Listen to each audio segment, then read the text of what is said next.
Hey, good morning everybody. This is Anna here, and this video, it might be a little bit longer than my other ones, but this is a small batch that I have to unload. But I just wanted to give you a little bit of overview why I do things the way I do, why I test and all that. And I thought it might help other people, especially if you're a beginner, to understand why you need to do certain things, some tests. And for my new followers, I wanted to give you just a little bit of introduction again for those that don't know me. I'm Anna Leo. I started pottery in 2011 as a hobby. I was still working then, and was actually a club at my company that had a pottery club that I joined. Have never touched clay before, and with me was one of those things that was love at first sight. I touched clay and that was history. So anyways, I started just part-time here and there, working a little bit with clay. And then over the years, it got more serious. I really set up my studio on my other house. We've been here in this house now for 2 years now, exactly. And so back to my story here on how I started. And so as a beginner, you try different clay bodies. And you usually start with stoneware, which is the easiest to throw on a wheel. And that's how I started. And I always heard that you should find your clay, the clay that you like, and stick with it. So I like challenges because I've done for a living. I was an aeronautical engineer. I retired in 2019. Aeronautical engineer slash mechanical engineer is very similar. I did a lot of 3D design, mechanical 3D design, which helps me with the stuff that I make. And as you know, if you saw my other videos, I like to introduce like 3D pieces to my like mugs, and I like to look the 3D-ish effect. So that's what I like, and I think it comes from my background doing the 3D design. It comes very easy for me. Anybody can learn. Some things come easier, and some people need a little bit more time to practice, but you can learn. All the techniques that I teach, I learn a lot of that just by looking at YouTube, just like you guys are doing. That's how I started, and then I started taking some classes just to know the basics, and then from there I was on my own. So in a few years I decided I wanted to try porcelain, and that was either 2014 or 15 that I started touching porcelain, and I loved porcelain. It is challenging for those of you who wants to try. I just say to have patience with it. It has a little bit of a learning curve and getting used to, because it's totally different than stoneware. And the challenges with porcelain is that porcelain kind of melts on the glaze firing and moves. So I had a big loss on every time I fire. There is a high percentage of pieces that you just lose. That's just how it is with porcelain. You can be the most experienced person with porcelain, you still would have issues. So just like with any other stoneware, there's still things that are out of your control because they warp. But when it works, it is beautiful. It's the most beautiful clay. The color, all the glazes look beautiful in it. The feel of porcelain is different. The sound that it makes is wonderful. I just fell in love with everything about porcelain. So I'm never gonna stop making porcelain. So anyways, my work evolved to a lot of carving and adding some 3D elements to my pieces, and that is my, I guess you can call a signature. that is the work that I love to do. But with that, like I said, sometimes you spend days working on a piece. And then you fire and it could crack, it could warp. So all those things you have to take into account. But it's very rewarding. It's the most rewarding thing that I've ever done is when it works. Like I said, it's just, out of this world. And it's expensive because of the time that I price my pieces with the time that I spend, all the work that goes into making it. So I want to go back to stoneware, just to have a line of work that is also more reasonable for most people to buy, because I will spend less time on it, except for the ones that I'm adding also some carving and some 3D stuff. But I wanted to have a stoneware line of work and my porcelain. So I am gonna have both for sale.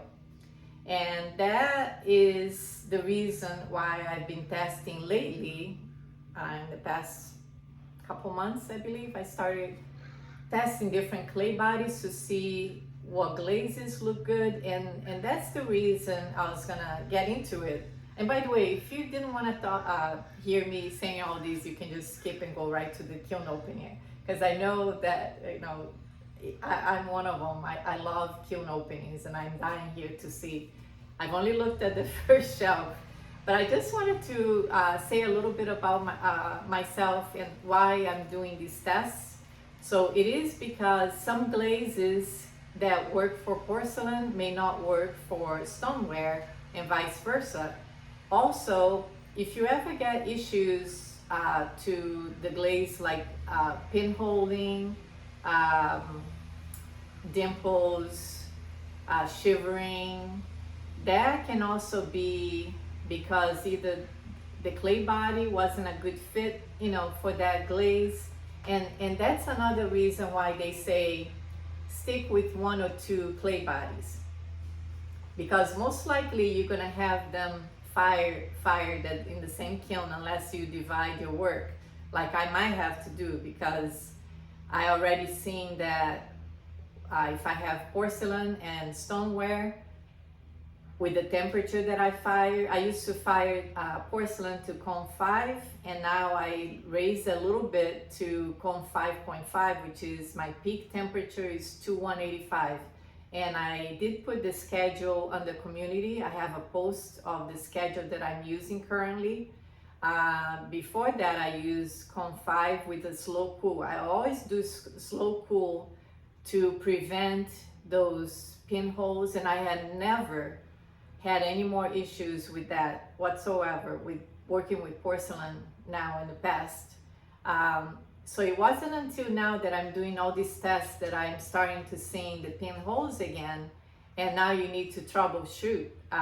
And what I'm finding is that it might be the clay body. So I've had glazes that I've tested on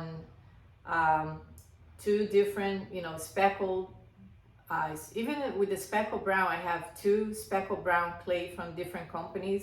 One is slightly darker than the other, and I've seen a different from one and the other, how the glazes behave, even though it's the speckle brown.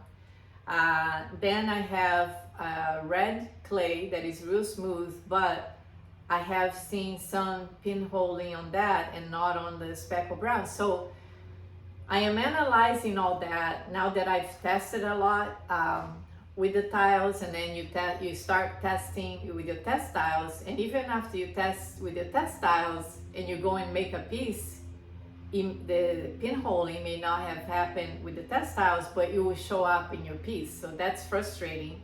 And that again has to do with either the temperature, maybe the tile, you're just testing a small space, right? And now you have a bigger piece that you test, and how the glaze runs one over the other. If you're layering, that can cause the pinhole, which didn't show on the test tile. So all these go into account.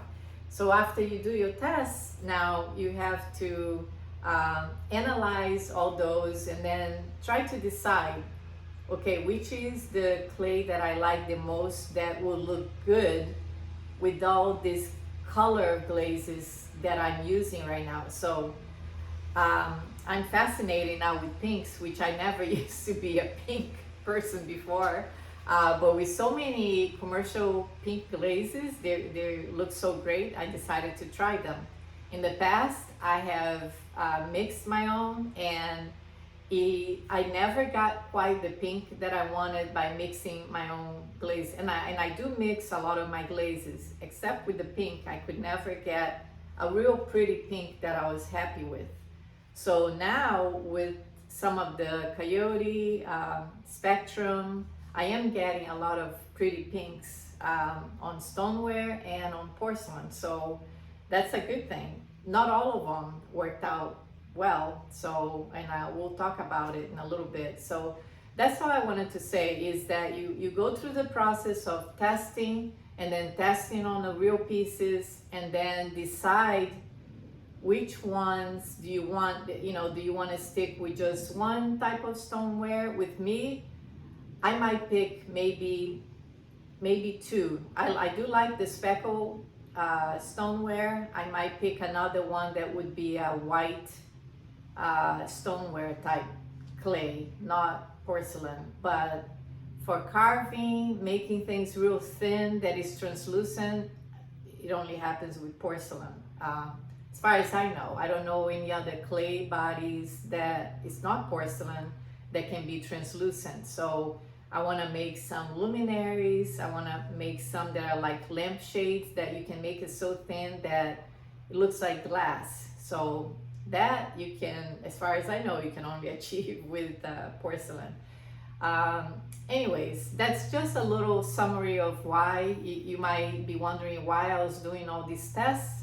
Also, I'm excited because Monday we have a small gardening group here, local, where I live.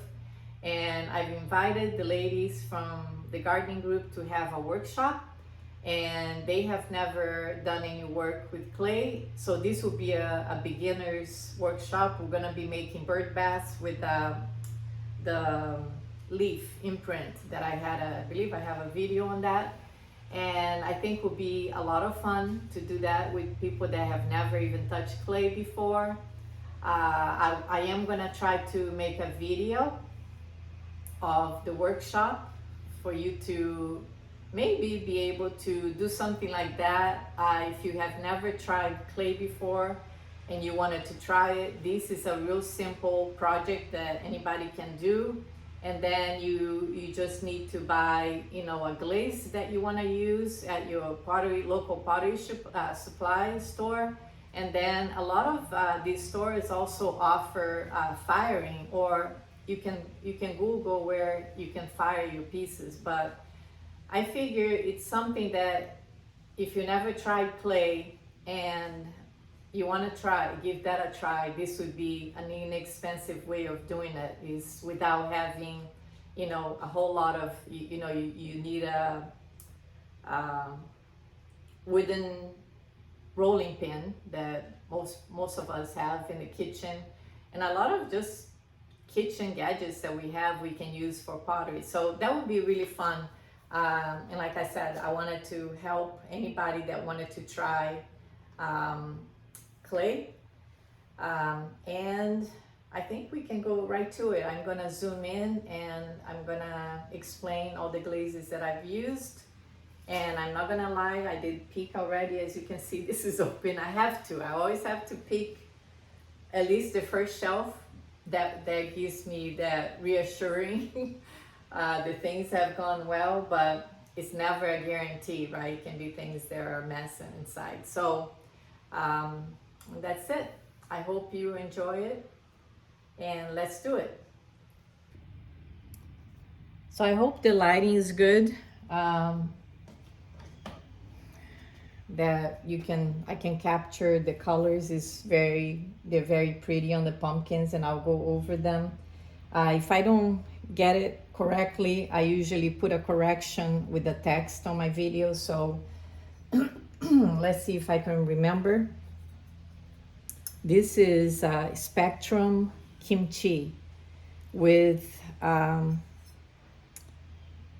it has Flux Blossom, which is an Amico glaze. It was either over or under. I believe I put it over. So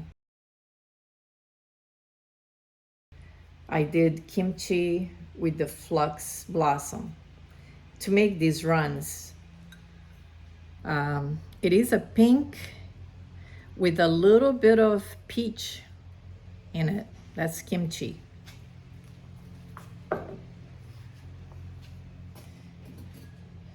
Now this one, it also turned out a little bit oval. It warped a little bit here, and that's why I signed my name here on the back. I put my signature. Usually I put it on the bottom, but I can put it on my wheel that has the grinding disc, and I can grind the bottom so it's really flat. But yeah, you can tell by looking from here from the top that it warped a little bit. Look at my monarch butterfly. Turned out really nice. So I'm really happy with it. Again, same combination here. This one is sangria with Flux Blossom over it, because I can see the sangria. I went a little thinner.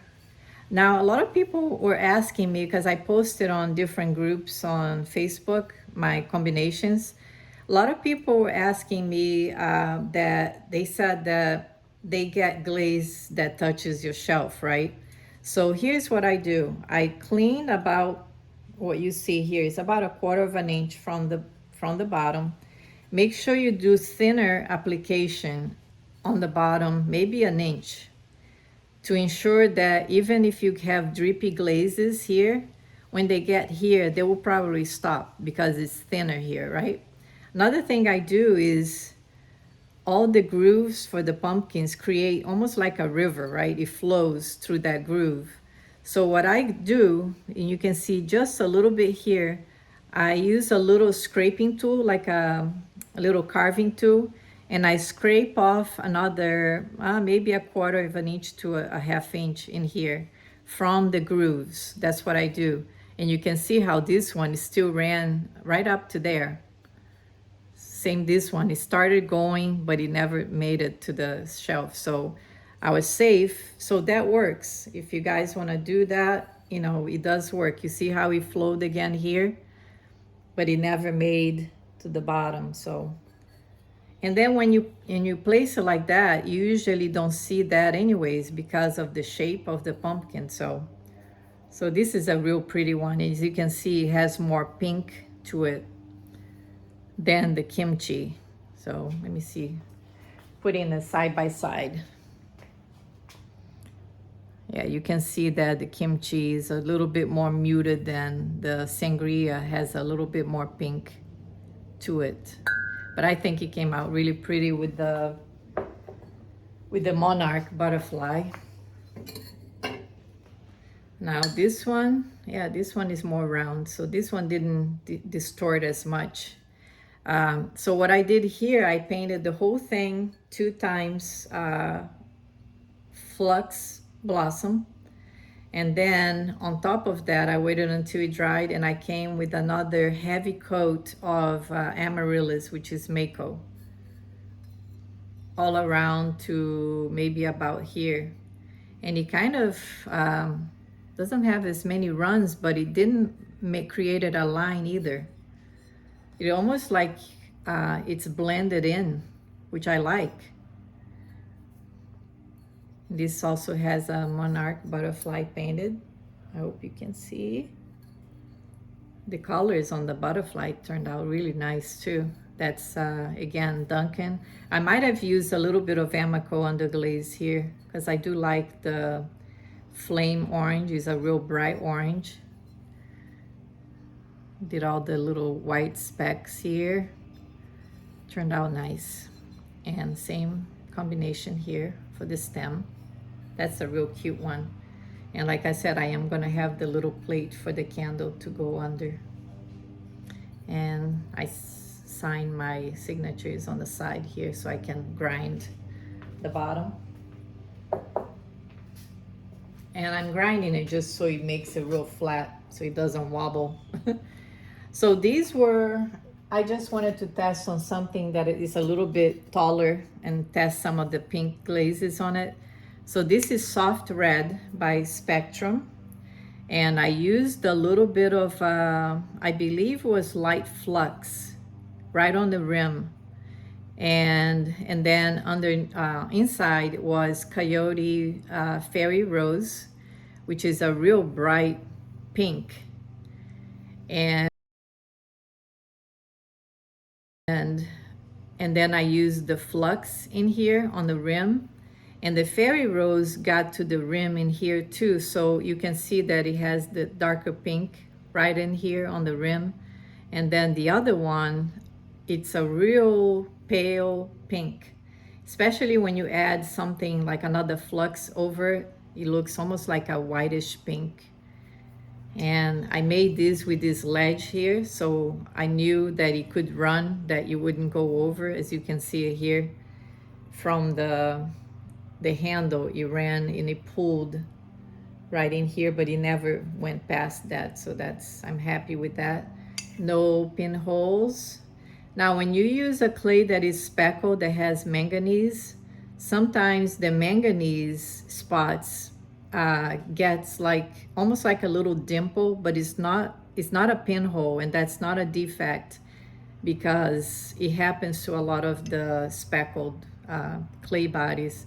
It gets filled in, so there's no danger of bacteria or anything like that people are concerned about. I don't know if you can see it.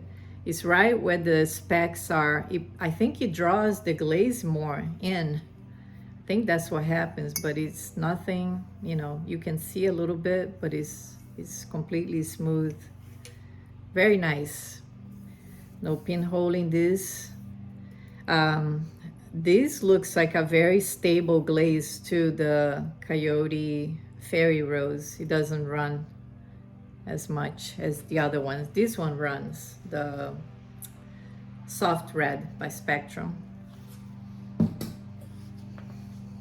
This one I did the opposite as the other one. It could be just a cute little vase, you know, that you can put small flowers in. I have zinnias in my yard and would look really cute, you know, with zinnias in there. So on this one is the opposite. I put the soft red inside with some flux, and looks really nice. You can really see the drips inside. And then on the outside, I did Coyote Fairy Rose, which you can see here is a darker rose, pink. And then all the way to here, I did Flux Blossom over the whole thing.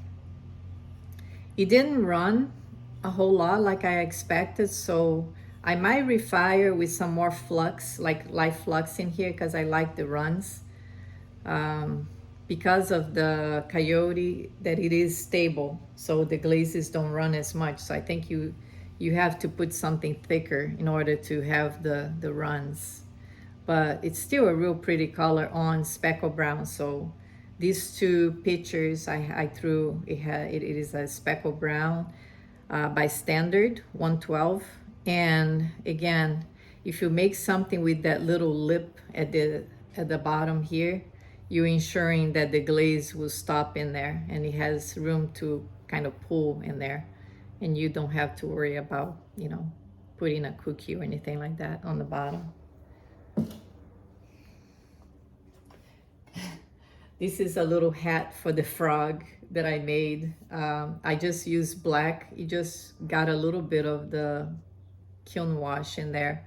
This is just black underglaze underneath. I didn't want to glaze the bottom because so it wouldn't be as slippery and we can still put the hat on him. I thought that was my daughter's idea. I thought it was really cute.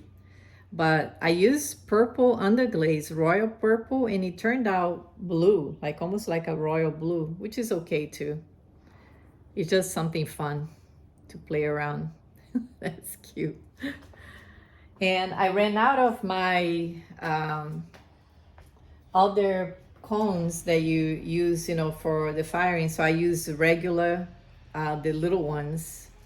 And I don't think they work as well, because here is just showing the cone 5 completely melted.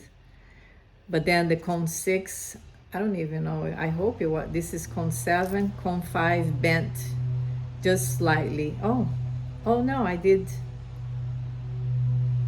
think I did 2 cone 7s, huh? No wonder these didn't. So yeah, I think it fired. I didn't put a cone 6. I thought one of these was a cone 6. They're both cone 7, and then a cone 5, it just melted completely to this little piece here that I have. So the other one might have been just like my other ones where the cone 6 starts to bend. So I believe it was still a cone 5.5. So it wasn't an accurate temperature reading here, but that's okay. I'm just gonna take these cookies, and again, I still haven't made more cookies, which I should have. Let's start with this mug first. Wow, I really like this one. That's unexpected. So this was the Amico Black Aventurine, which I tested before, as you guys saw. This is just a pumpkin painted with that technique that I've mentioned before. It turned out really nice. And I think I'm gonna do a gold stem right here. I'm gonna add some gold in here, I believe. But these, wow, can you guys see all these gold crystals, that micro crystals that formed in here? I hope you can see. I don't know if the lighting is good here. I should stop the video and try to see how it's coming out, if you guys can see, because it may not be doing justice here now with the sparkle on this glaze. It's really sparkly with the crystals now. And what I've noticed just looking from at my test tiles, that I added, I think it was pearl white. I'm gonna put it here as on a text on a video if it was pearl white. When you layer with pearl white, just a little bit here, it creates these crystals. That's what I found out looking, analyzing my test tiles, and I was like, yeah, I think I'm gonna try that, because I didn't want just all black. And it looks beautiful. It matches the pumpkin. It has that copper color. Wow. And oh my gosh, inside it looks so different. This is a speckled brown clay, standard, but look at the amaryllis, how it turned out in here. And this is amaryllis with pearl white, I believe. I went all over the whole thing, and it created a real nice effect with the orange specks. So everything matches. The orange specks matches the pumpkin, the copper crystals matches with that. It turned out really nice, this one. I'm very happy. So I'll definitely be doing more of these. That was fun to make, and with this color combination, turned out really nice. It almost looks like a honey color in here on the rim before it start pulling the glaze down. So I like that too, that effect. Got lucky on that one. And the Black Aventurine is a very stable glaze. It didn't run, as you could see. Now these came out really cute also. Remember I did this combination on another. This is a incense holder, which is the frog with I made a hole. So he's hollow. When I made him, I made sure he was hollow. So on his mouth, I created a hole, and the incense stays there. It looks like the frog is smoking, but I like incense. So I know a lot of other people like it too. But compared to another one that I have here, yeah, I used two different combinations. The outcome was very similar. But this was, and it is on a speckled brown clay. This was, I painted him just using, on the glazes, and I put some yellow spots. I don't know if you can see. His eyes turned out really cute. So this frog, we have a lot of here in Georgia. I think they're just called tree frog. It's not the red-eye tree frog that I painted before, but we have these in Georgia. They have a a yellow stripe on the side, so that would be cute for here for Georgia. Anyways, the combination was soft aqua by Spectrum with soft red, which is the pink, and I might have added a little bit of sangria right here on the very rim of this leaf, and this was elephant's ear leaf. Turned out really nice. And then I used the pearl white. That's the whitish pink that you see running. That is really nice. I have to take a nice picture of this one. That's probably one of my favorites. And the pumpkins, but that turned out really cute.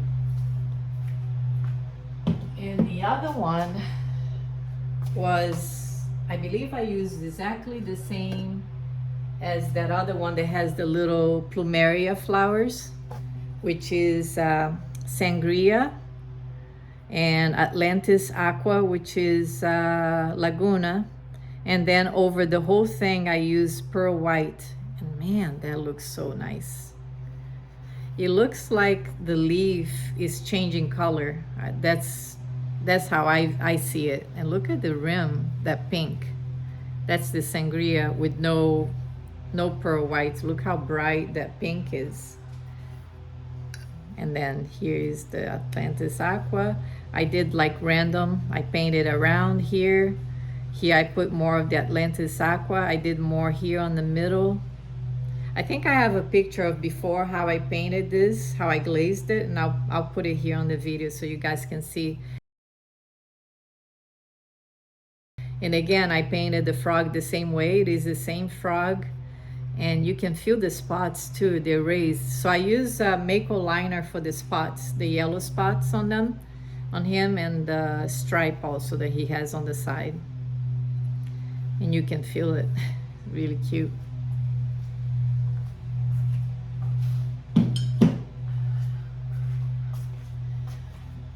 Now these ones, and I'm gonna put a picture of how I did this one here.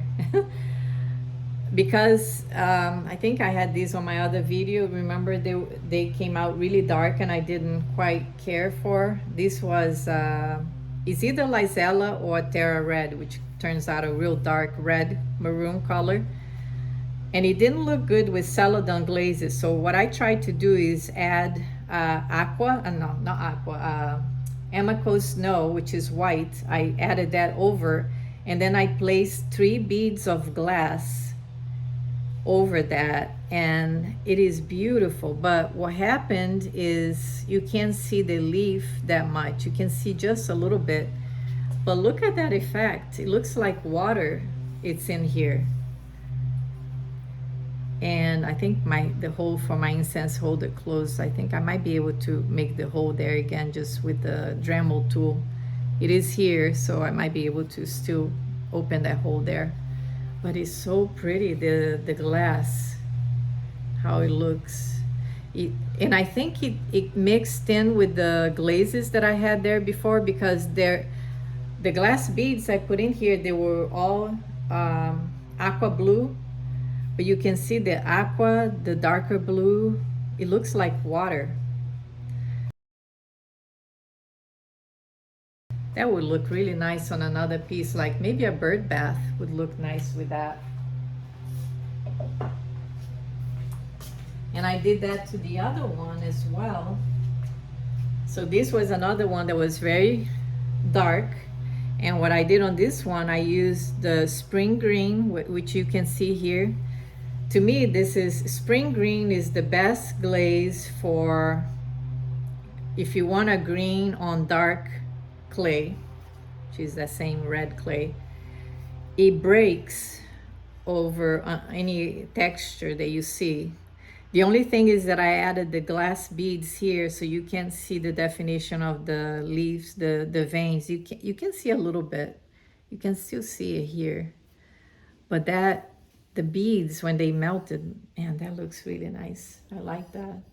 So it turned out so much better than, that's why sometimes it pays off to reglaze something, and because you can think, what do I have to lose, right? If something that didn't work out the first time, and you wouldn't be able to sell, or if you didn't like it, you didn't want to keep it for yourself, what do you have to lose if you reglaze? So in this case, it paid off to do it. I think it turned out really nice.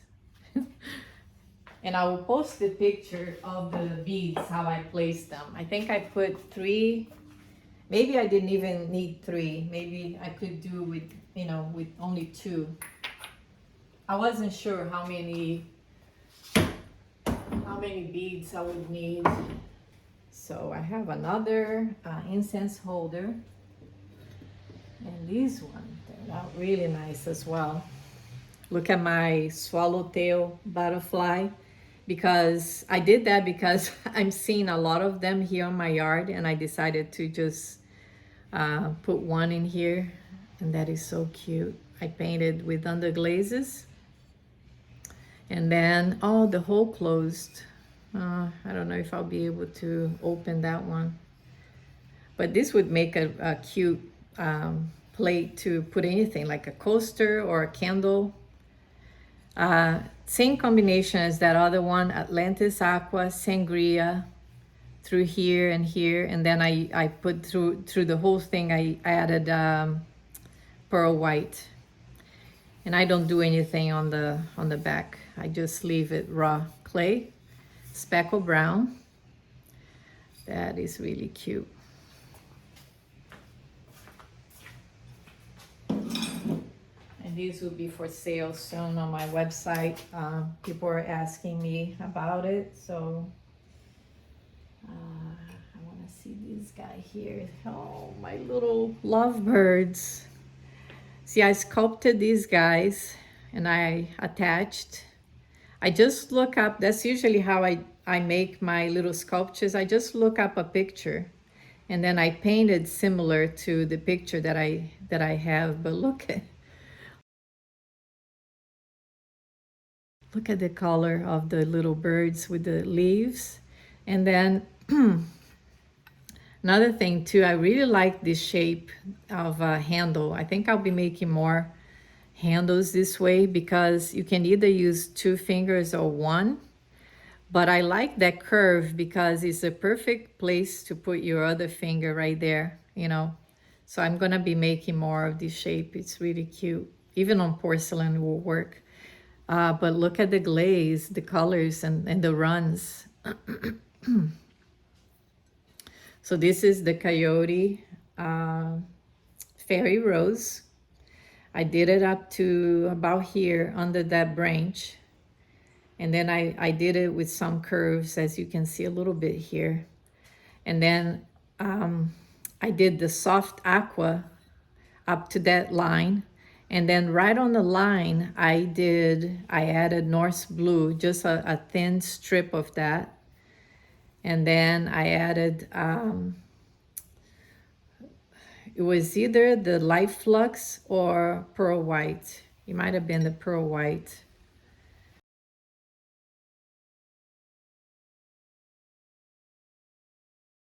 I like the runs, so I won't have to refire this one. It's beautiful. And inside I did the Coyote Fairy Rose again with the, yeah, I believe it was pearl white, just because of how white it looks. It has the little runs. Same thing here. That is really nice. I really like this mug.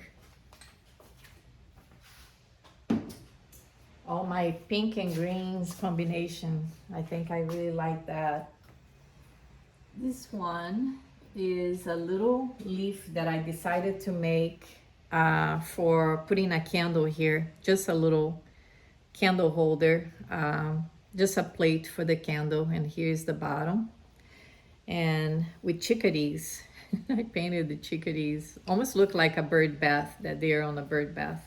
But I decided to put a little handle so you can carry, you know, if you put a candle here, you can carry that using this. And then it really showed all the veins of the leaves. So I did the whole thing with Emiko Snow on Speckle Brown, Emiko Snow. And then I used one of their celadons. I believe this one is jade, over the whole thing, over the snow. And then I did just a little bit on the rim of seaweed, Amako seaweed. That looks sweet. Now, this one is the one I refired with the frog, and oh, it worked. So this is exactly how I wanted to look before. If you guys remember, before on my last kiln opening, it was just, it wasn't running a lot. It was just kind of stopped right there. And this is frosted lemon, I believe it's Mako. These are just stroke and coat with a cute little frog. He's kind of looking at you as you drink your coffee. And I decided to refire. And by the way, when I refire, I use Elmer's glue, the clear. It can be the white one too, but I use the clear one. I do Elmer's glue just with my fingers like this, everywhere that I want to add glaze to. And then I let it dry, and then I just paint the glaze over. And this was the light flux frosted lemon. It didn't run all the way to the bottom, but look at these runs here. That looks really nice. On the handle, I put some here. Look at that color. And look at inside. I did inside too. No pinholes. That looks really nice. That is more like what I had in mind. So I'm happy with that. So yeah, definitely worth refiring this one. Now I just need to grind. I usually grind the bottom of my my pieces so it's really smooth. But everything else looks really good. Looks good with the flux, the light flux, Mako light flux.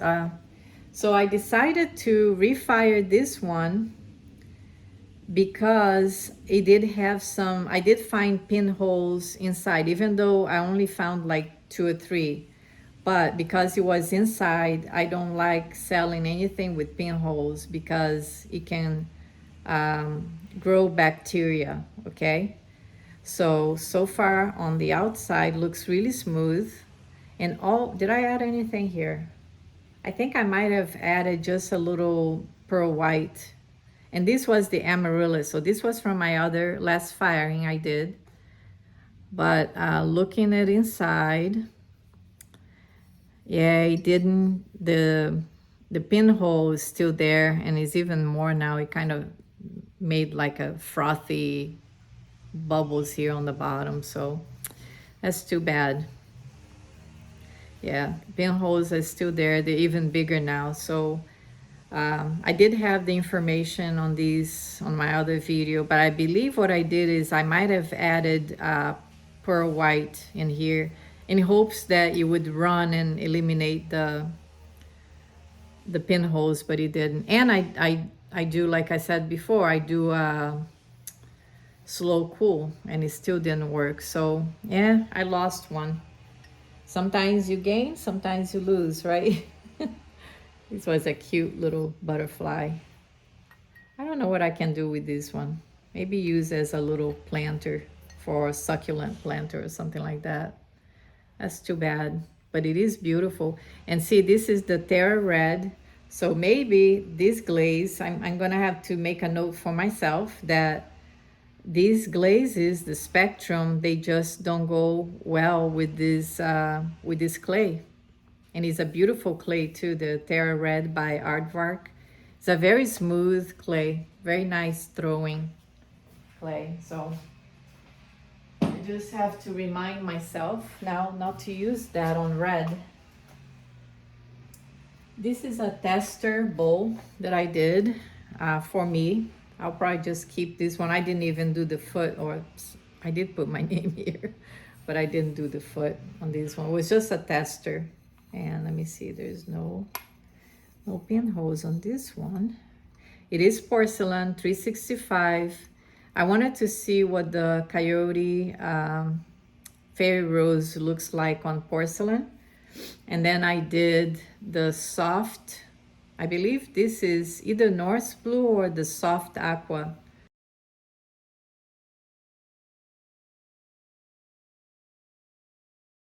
Or maybe both, I can't remember, but I'll put it on my notes here. And then this one was the sangria. Sangria never disappoints. Look at that color with the pearl white.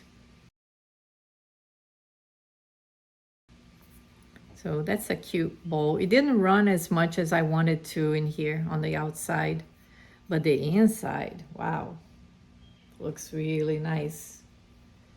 Again, this is a tester one. I'm just gonna keep this one for myself, but it is cute. It would be a cute cereal bowl.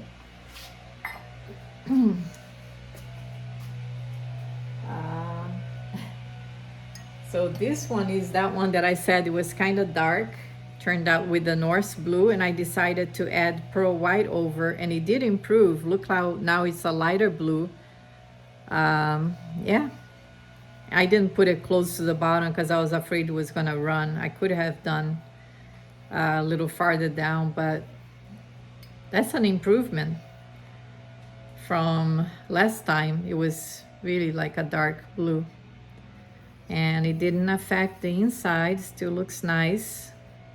Now this is the chocolate clay with the sangria and pearl white, and you see how on this one no pinholes. So that tells me that it is the clay. You see, it turns out almost like a black, but it is that chocolate standard 266 clay. It is an improvement. I do like it a lot better now. And just a few more leaves that I decided to refire. One broke off, which I shouldn't have done it. I shouldn't have fired this one. So that was that one that was just a test, and I put a bird in there.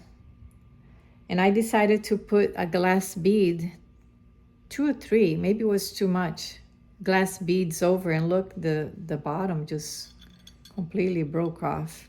Maybe it was, yeah, it was too much, the glass, but it created a huge bubble, so that's gonna be trash. I'm just amazed on these glass beads and what it does.